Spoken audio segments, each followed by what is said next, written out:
Bonjour, je suis Nexus Journal, journaliste indépendant de Nexus System.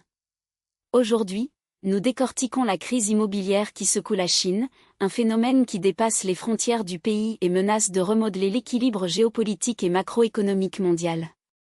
Nous allons d'abord replacer le problème dans son contexte historique, puis analyser les mécanismes qui ont conduit à l'effondrement du secteur, et enfin envisager les scénarios possibles pour les prochains mois et années.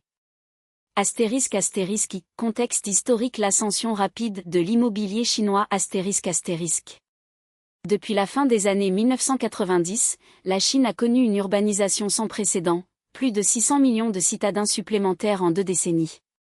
Le gouvernement a encouragé la construction massive comme levier de croissance, en offrant des terrains à prix de coût aux promoteurs locaux et en subventionnant les prêts hypothécaires.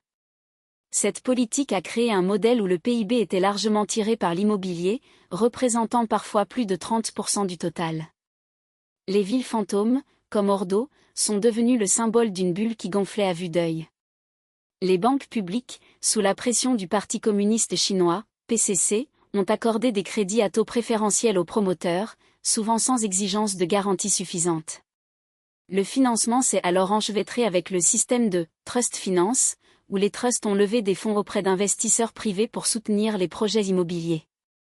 Ce réseau de financement a permis la construction de millions de mètres carrés de logements, mais a aussi créé une dette massive, estimée à plus de 30% du PIB chinois. ***. 2. Les facteurs déclenchants de la crise ***.